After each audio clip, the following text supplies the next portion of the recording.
भक्त की हर बात को प्रभु सुन रहे। गोसाई जी ने कहा जाओ सब बहुओं को चूड़ी पहना दो, सुन रही ना श्री जी, इसीलिए चूड़ी पहनने गई। हमारा भाव दृढ़ होना चाहिए, भाव में कमी नहीं होनी चाहिए। जैसा हम भाव गुरु प्रदत्त करेंगे वैसा ही इष्ट देव अनुभव कराएंगे। जाकी रही भावना जैसी, प्रभु मूरत देखी तीन तैसी। एक अयोध्या में उमापति नाम के महापुरुष निवास करते थे। ये बहुत शास्त्रों के ज्ञाता और भजनानंदी महापुरुष थे। तो इनको अपने में भाव आता था कि मैं गुरु हूं राम लक्ष्मण भरत शत्रुघ्न का, ये मेरे पुत्र और शिष्य के समान है। तो ये जब मंदिर में जाते कनक भवन में, तो कनक बिहारी राम जी को ये माला खरीदते हो, पहन के जाते और अपना पहना हुआ माला देते कि राम जी को और लक्ष्मण जी को पहना दो। और सीता जी के लिए कहते कि आधा दरवाजा मोड़ दो, पर्दा कर दो, बहू है हमारी। ये रोज ऐसा करते, पुजारी वैसा ही कहते, जैसा ही कहते, क्योंकि महापुरुष थे उमापति जी। पर वैष्णव जन संत जनों को अच्छा नहीं लगा कि भगवान को अपनी पहनी माला पहनाते हैं। सब वैष्णव जन खिलाफ हो गए और कहा ऐसा नहीं हो सकता, भगवान केवल तुम्हारे नहीं कि तुम आकर अपनी प्रसादी माला भगवान को पहनाते हो। तो उन्होंने कहा यदि आप लोग ऐसा कहते हो तो हमारी बात सुन लीजिए। गुरु के सामने शिष्य कभी अमनिया माला पहन ही नहीं सकता, भाई हमारे शिष्य हैं। बोले हम तुम्हारी इन बातों को नहीं मानते भावुकता की, लेकिन कल से आप ठाकुर जी को अपनी प्रसादी माला नहीं पहनाएंगे। वो अमनिया माला लेके आए 10 और कहा लो पहनाओ। तो जो राम जी के गले में डालते टूट के गिर जाती, लक्ष्मण जी के गले में डालते टूट के गिर जाती। 10 माला पहना दी, वो सब टूट के गिर गई। सब संत और वैष्णव खड़े देख, बोले देखा ये भला अमनिया पहन सकते हैं जब मैं इनका गुरु हूं। वशिष्ठ भाव से वो रहते। फिर उन्होंने माला मंगवाई और सामने माला पहनी और जे ही दी कि लो पहनाओ, वो माला टूटी नहीं, वो माला धारण हो गई। पंडित जी ने साफ संतों से प्रार्थना की कि ठाकुर जी को जिस भाव से भजा जाता है ठाकुर जी वैसा ही व्यवहार करते हैं। आप अपने स्वामी के रूप में देखते हैं, लेकिन ये हमारे शिष्य हैं, हमारे पुत्र के समान हैं, क्योंकि मैं वशिष्ठ भाव से रहता हूं, इसलिए प्रभु मेरे भाव का पोषण कर रहे हैं, आप लोग अन्यथा ना समझिए। और जब ये मंदिर जाते तो पुजारी से कह देते कि जानकी जी की तरफ का दरवाजा थोड़ा सा जैसे बहु ओट में होती है ऐसे करो, कर देते। भावानुसार पुजारी जी जो ही देखते कि उमापति पंडित दर्शन करने आ रहे तो जानकी जी की तरफ दरवाजा कर देते या पर्दा कर देते। पुजारी जी विशेष सावधानी पूर्वक ऐसा करते। ये भी भक्तों को अच्छा नहीं लगा कि तुम ये अकेले थोड़ी दर्शन करते हो कि जानकी जी का, वो हमारी माता है, हमारे सर्वस्व हैं, आप ऐसा। तो एक दिन पर्दा नहीं किया। तो जे ही उमापति पंडित जी गए तो फटाक से आधा दरवाजा अपने आप बंद हो गया। सब आश्चर्यचकित हो गए, क्योंकि ऐसा कैसे। बस ये बात समझ लो, प्रभु भाव को बहुत पकड़ते हैं, भाव ही सबसे बड़ी वस्तु है। धड़ाक से दरवाजा बंद हो गया।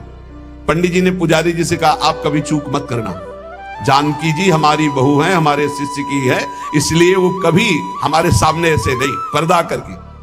तो पुजारी ने और संतों ने जान लिया कि महामहिम भाव को प्राप्त महापुरुष है, सबने क्षमा मांगी। गोसाई जी स्वयं पद रचना करने में कुशल और गा करके ठाकुर जी को पद सुनाने में कुशल। अष्टयाम सेवा पद्धति से श्री श्रीनाथ जी की सेवा करते और 8 परम प्रवीण कीर्तनकार नियुक्त किए। श्री सूरदास जी, श्री परमानंद दास जी, श्री कुंभन दास जी और श्री कृष्णदास जी, ये 4 महापुरुष श्रीमद वल्लभाचार्य जी महाप्रभु की कृपा पात्र थे। और श्री गोविंद दास जी, श्री चतुर्भुज दास जी, श्री छीत स्वामी जी और श्री नंददास जी, ये 4 महापुरुष श्री विठलनाथ गोसाई जी की कृपा पात्र थे। ये 8 महापुरुष 8 पहर की प्रिया प्रीतम की जो लीलाएं हैं वो गा गा कर श्रीनाथ जी के सामने सेवा पद्धति के अनुसार सुनाते थे। एक बार की बात है कि श्री विठलनाथ जी श्री ठाकुर जी को भोग लगा रहे थे, तो भोग में एक तिनका देखा। बहुत दुख हुआ कि मेरे सुकुमार लाडले ठाकुर और उनके भोग में इतनी असावधानी बनाने वाले तिनका। बहुत सावधान रहना चाहिए ठाकुर जी का जब भोग बनाए, तो बोलचाल में भी सावधानी रखे, कहीं थूक की छिट्टी ना चली जाए मुख में, ऐसा होता है। तो अगर कभी बात करनी हो तो रसोई से ऐसे करके बात करें, वैसे तो बात कम ही करे, मौन धारण करके बनाए। क्योंकि अगर हम पद जोर जोर से गाएंगे या बात करेंगे तो हमारे मुख से थूक की छिट्टी ठाकुर जी के भोग सामग्री जो बन रही है उसमें गिरना हो सकता है। कितनी सावधानी महापुरुषों के चरित्र से हमें प्राप्त होती। तिनका को देख करके बहुत दुखी हुए और कहा कि आज हम हैं तब हमारे ठाकुर जी के भोग में तिनका निकला, और कल हमारा शरीर छूट जाएगा तो तुम लोग कैसे हमारे ठाकुर जी की सेवा करोगे? तो मैं आज ही संन्यास धारण करूंगा और विचरण करूंगा, जैसा मनावे वैसा करो। आप इतना कहे तो सब लोग बहुत दुखी हो गए। सबने अनुनय विनय की कि एक बार अपराध क्षमा कर दो, ठाकुर जी की भोग में कभी त्रुटि नहीं होगी। आपने कहा हम परिहास में कभी झूठ नहीं बोलते। हमने कहा सन्यास लेंगे तो अब सन्यास लेंगे, अब हम तुम्हारे बीच में नहीं रहेंगे। श्री ठाकुर जी श्रीनाथ जी से आज्ञा लेने गए। ठाकुर जी ने बहुत उदास होकर के कहा, गोसाई जी एक गेरुआ वस्त्र हमको भी मंगवा दो। बोले आपको क्यों जय जय, आपके पास तो बहुत सुंदर सुंदर पोशाक है। बोले हम आपके बिना नहीं रह सकते, अगर आप सन्यास लेंगे तो हम भी सन्यास लेके आपके साथ ही चलेंगे। देखो कैसा प्यार। श्री विठलनाथ गोसाई जी स्वयं सेवा में सावधानी पूर्वक, पर कभी कभी अगर त्रुटि हो जाए सेवा में तो बहुत ही असंतुष्ट हो। यह ध्यान रखने का विषय है कि हम केवल विग्रह की पूजा नहीं कर रहे, साक्षात श्यामा श्याम विराजमान है, साक्षात श्री जी विराजमान। हम जल पिवाएं तो उसी भाव से, भोग लगावें तो उसी भाव से, पोशाक पहरावें तो उसी भाव से। श्री गोस्वामी जी शयन करते थे गोकुल में आकर, और नित्य प्रति श्री श्रीनाथ जी की सेवा में आते। यहां जतिपुरा गोवर्धन में श्रीनाथ जी विराजमान थे, तो आप घोड़े पे चढ़ करके आते थे। यदि कहीं आने में कुछ विलंब हो जाए तो अन्य सेवा चाहे कोई कर ले, पर आरती आप ही रोज करते थे, आरती सेवा आप ही करते थे। आज भी बल्लभ कुल में नियम चला आ रहा है कि और ठाकुर सेवा तो सब मिलके करेंगे, लेकिन आरती गोस्वामी वंशज ही करेंगे। श्री ठाकुर जी की अक्षुण्ण सेवा गोस्वामी जी अपने बालक के समान मानकर करते। जो भगवाननिष्ठ सदाचारी पुरुष होते हैं तो उनका प्रभाव सबके ऊपर पड़ता है। उस समय भक्ति का वातावरण एक बन चुका था, जिसको देखो सब भगवान की भक्ति में निमग्न। जो श्री विठलनाथ जी थे, ये श्रीमद वल्लभाचार्य जी के द्वितीय सुपुत्र है। आपका जन्म प्रादुर्भाव विक्रम 1572 में काशी के निकट चुनारगढ़ में हुआ।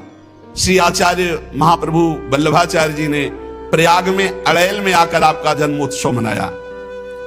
बड़े शुभ संस्कार बचपन से ही। आचार्य महाप्रभु जी के निरीक्षण में आपने समस्त शास्त्रों का सम्यक अध्ययन किया और गृहस्थाश्रम में प्रविष्ट हुए।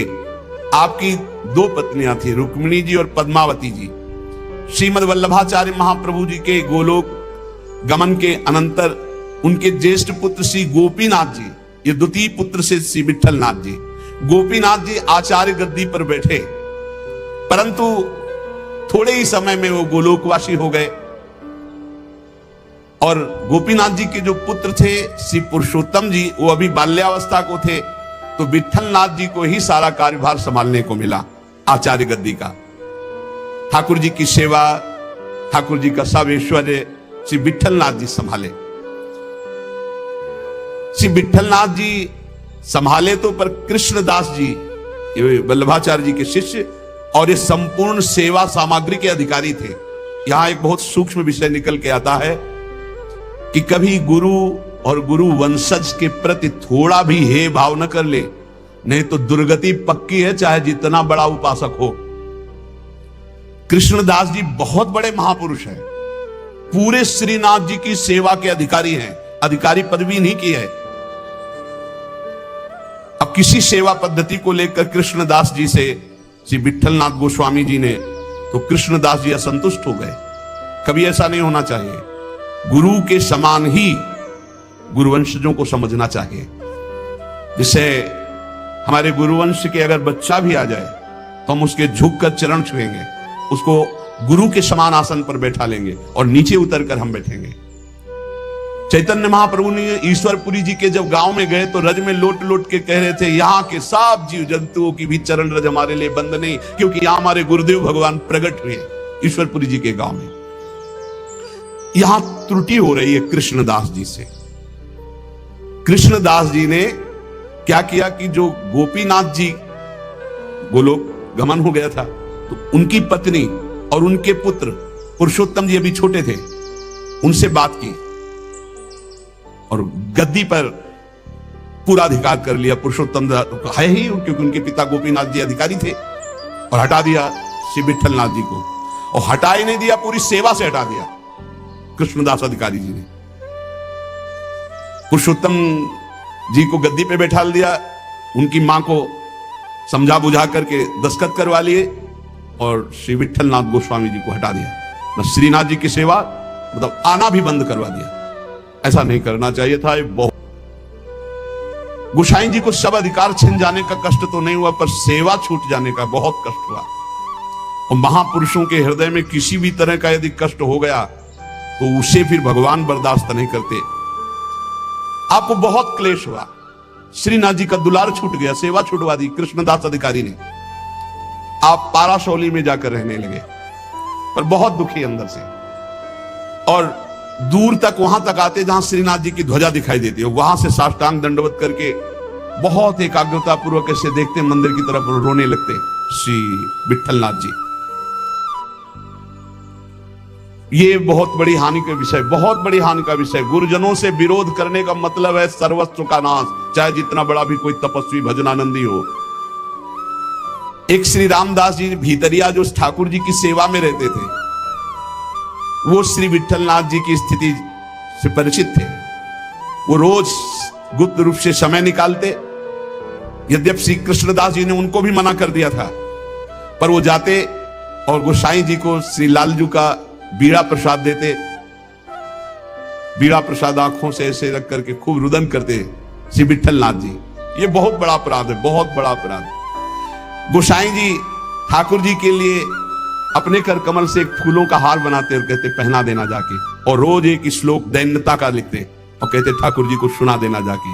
श्री रामदास जी नित्य प्रति आकर वो फूलों का हार और ठाकुर जी को एक श्लोक सुनाते, ठाकुर जी को फूलों का हार पहनाते, और ठाकुर जी रोज एक पान की बीड़ी देते जो उनको जाके देते और उनको प्रणाम करते। एक दिन ठाकुर जी ने संदेश में कहा कि गोसाई जी से कह दो मेघ तो समय पर बरसेगा, तुम दुखी क्यों हो रहे हो?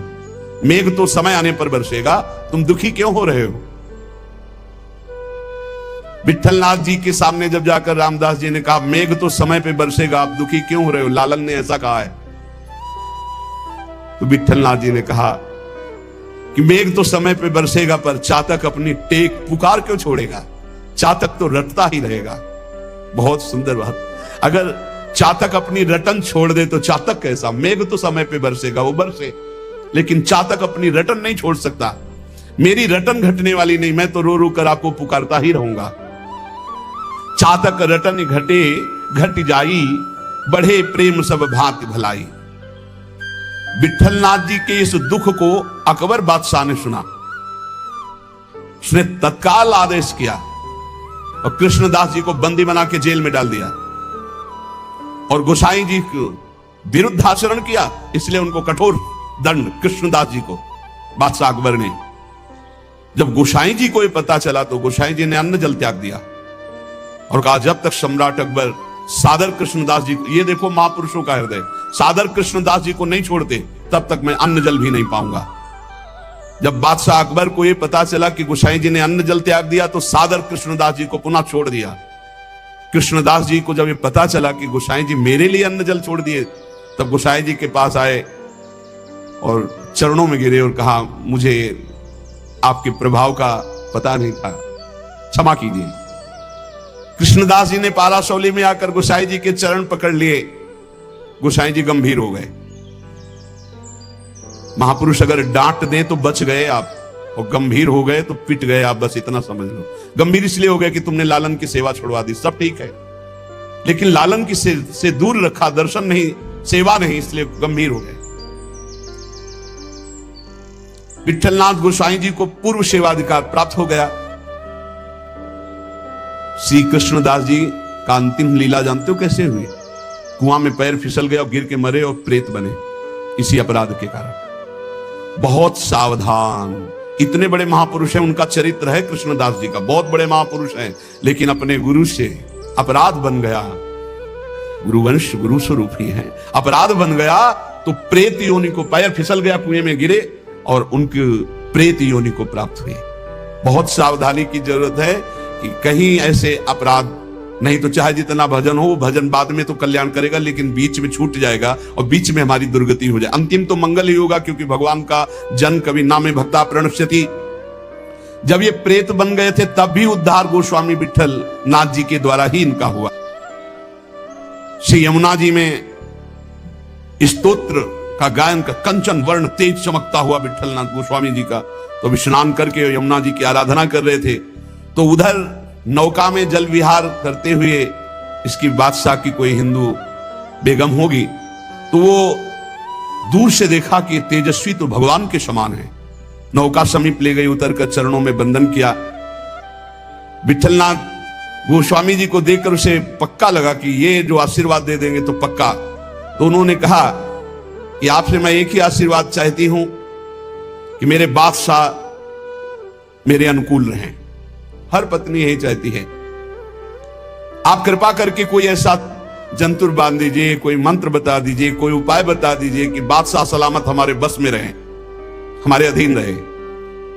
आपने मुस्कुरा दिया कि मैं एक जंतुर देता हूं, इससे बादशाह तुम्हारे अधीन रहेंगे, और दोहा लिख करके भुजा में बांध दिया।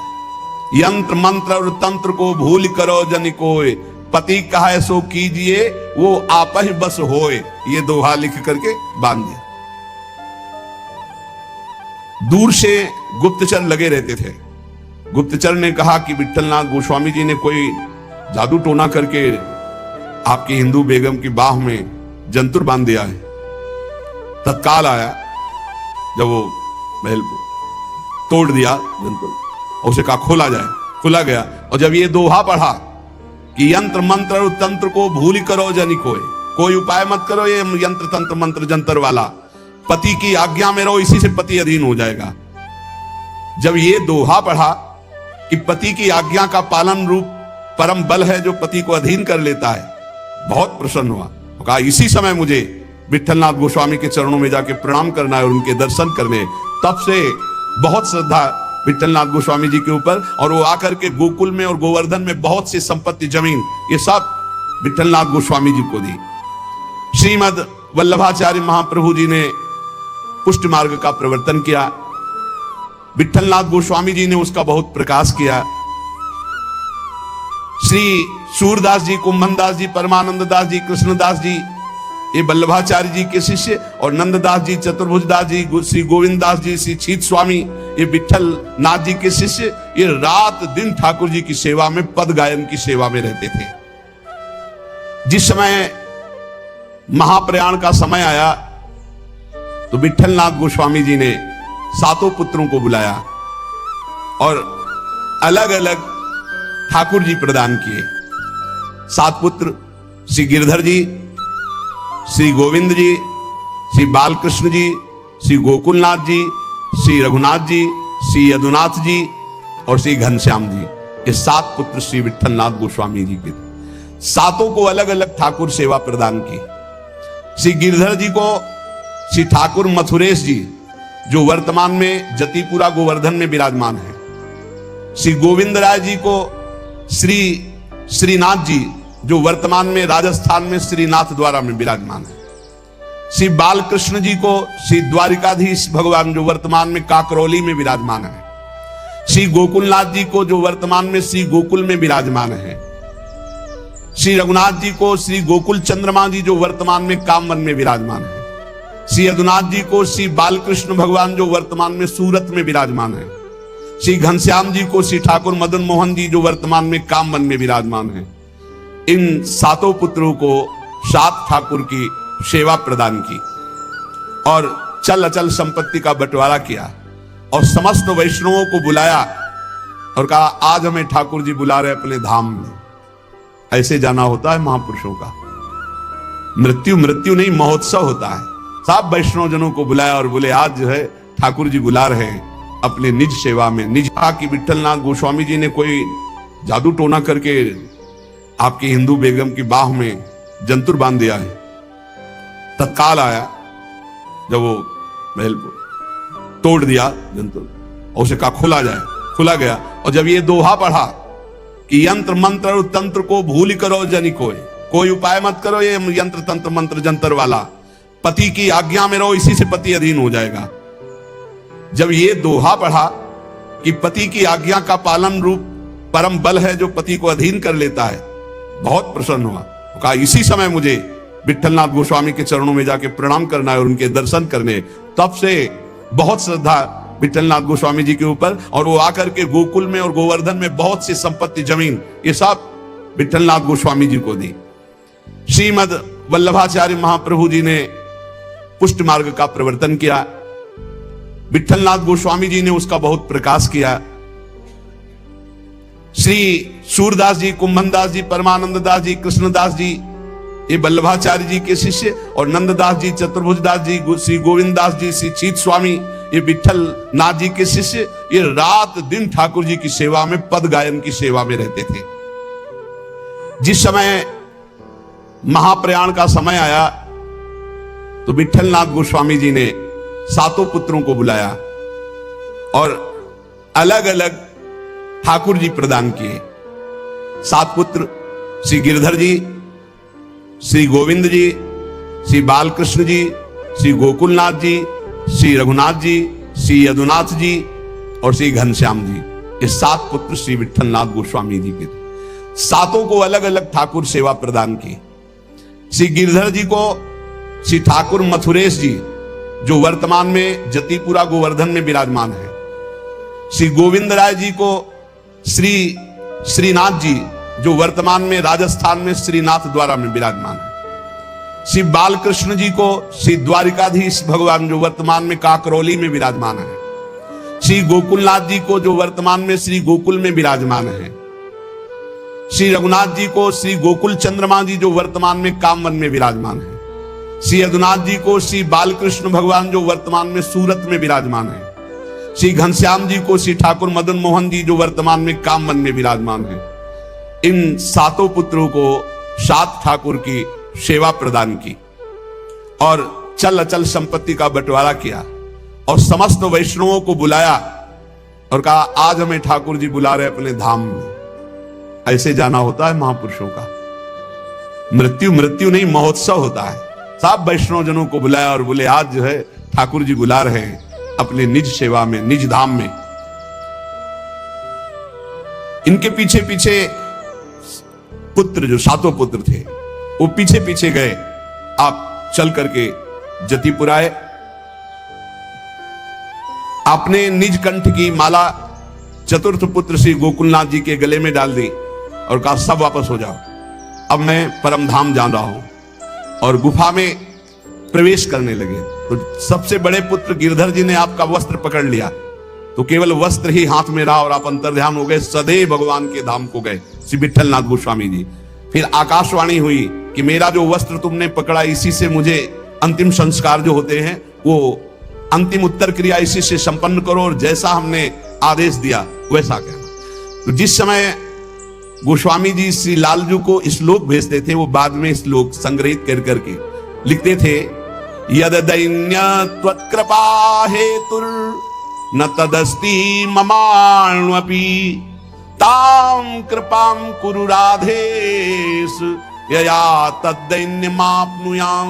हे राधापति, जिस दैन्यता से आप कृपा करते हैं, रिझते हैं, वो दैन्यता तो मेरे में है नहीं, अणुमात्र भी नहीं है। अब तो आप अपनी तरफ से कृपा करें और मुझे वो दैन्यता प्रदान करें जिससे आप रिझते हैं। दूसरा श्लोक, सर्वसाधम शून्योहम सर्वसामर्थ्यवान भवान श्री गोकुल प्राणनाथ न त्याज्यो हम कदापि वही। हे गोकुल के नाथ स्वामी, मैं सर्वथा सर्वसाधनहीन हूं। देखो आचार्य हैं पर कैसी दैन्यता है, और आप सामर्थ्यवान हैं, अतः किसी भी स्थिति में आप मेरा त्याग मत कीजिए, क्योंकि मैं साधनहीन हूं, आप सामर्थ्यवान हैं, आपके द्वारा त्याज्य नहीं हूं। नाथ मेरा कभी त्याग मत कर देना। यदि तुष्टो शिरुष्टो वा त्वमेव शरणम मम मारणे धारणे वा दीनानाम न प्रभुर्गति। प्रभु, आप चाहे मुझ पर संतुष्ट हो या नाराज हो, मेरे लिए तो आप एकमात्र ही सहारा हैं। आप चाहे नाराज रहो चाहे प्रसन्न रहो, हम दीनों को मारो या तारो, अब आपके सिवा कोई नहीं।